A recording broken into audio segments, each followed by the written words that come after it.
Assalamu alaikum qarindoshlar. Bugun Amerikadagi ikki cho'ng partiya, ya'ni Cumhuriyet Partiyasi bilan Demokratik Partiyasining farqini qisqacha tanishtirib o'tay. Cumhuriyet Partiyasining umumiy siyosati va siyosiy ko'z qarashi. Cumhuriyet Partiyasi 1854-yilda qurilgan bo'lib, aslida qullarni ozod qilish va qulluq tuzumini yo'qotishni maqsad qilgan. Abraham Lincoln tunji prezident bo'lgan. Bu partiya doim GOP deb atalgan bo'lib, Büyük Koni partiya, ya'ni Grand Old Party'ning qisqartmasidir. Cumhuriyet Partiyasining belgisi pil bo'lib, qizil rang orqali ifodalanadi. Siyosatda o'ngchil deb tanildi. Cumhuriyet Partiyasi mutaassiblik, ya'ni konservatizm, ijtimoiy mutaassiblik va iqtisodiy erkinlik ideyasining o'ngchil ideologiyasini qo'llaydiganligi ma'lum.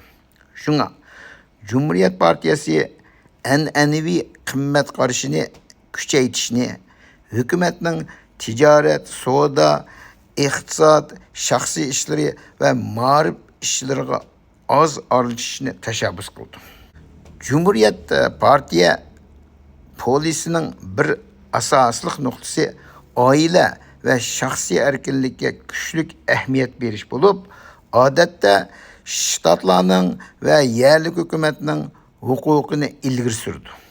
Demak, ular doim federatsiya belgilamlarining tadbir belgilashda oz rol o'ynashini tashabbus qildi. Uningdan boshqa GOP'ning savdoga yuzlangan siyosati bor. Shunga bu partiya hukumatning qattiq belgilamlarining ta'siriga uchramay, erkin bozorning mavjud bo'lib turishini qattiq tashabbus qildi. Cumhuriyet Partiyasining a'zolari va kandidatlarning alohida masalalarga tutgan pozitsiyasi o'xshamasligi mumkin. Umumiylashtirib aytganda, bu partiya diniy erkinlikning tashabbuschisidir.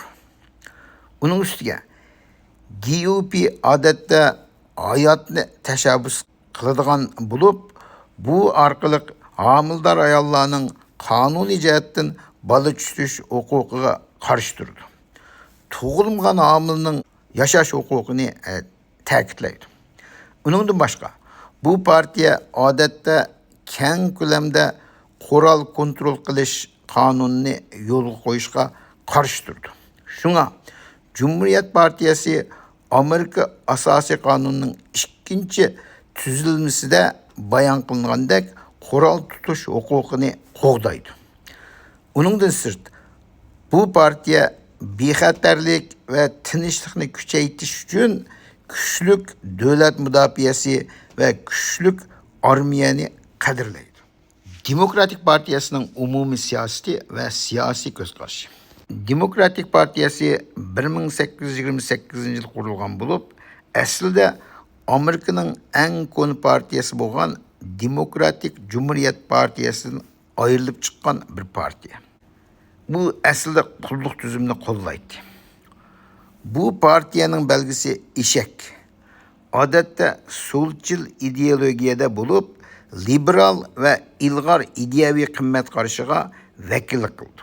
Shunga kuchli hukumatning sudini qilplashtirib, Amerika fuqarolarini qo'llashini tashabbus qildi.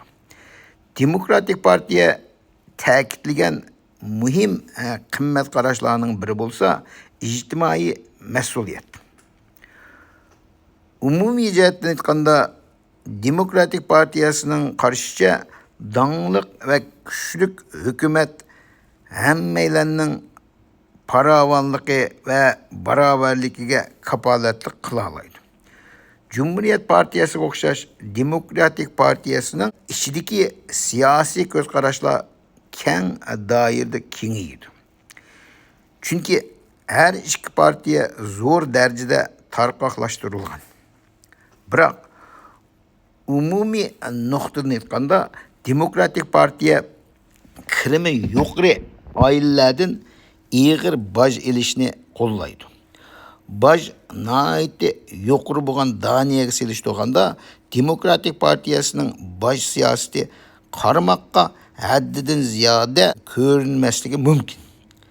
Ammo Amerikaning baj o'lchimida bu baj nisbati bek ig'ir tuyuldi. Undan boshqa Demokratik partiyasi ma'lum darajada hukumat mablag' solgan saqliqni saqlash planlarini qo'llaydi va bu orqali sog'lomlik va ijtimoiy mulozimatning barliq Amerika fuqarolariga qulaylik yaratishni maqsad qildi.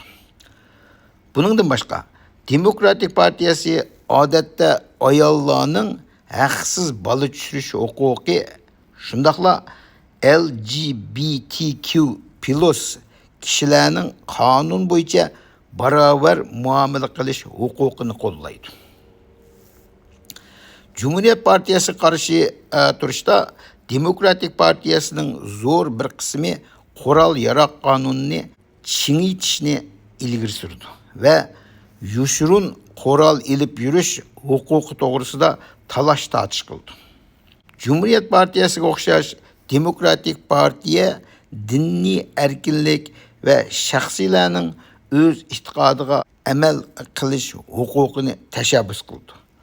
Shuning bilan bir vaqtda Cumhuriyet partiyasidan bekarak Demokratik partiyasi odatda Amerika asosiy qonunida deyilgandek cherkov bilan davlat o'rtasidagi ayrilishni qadrlaydi.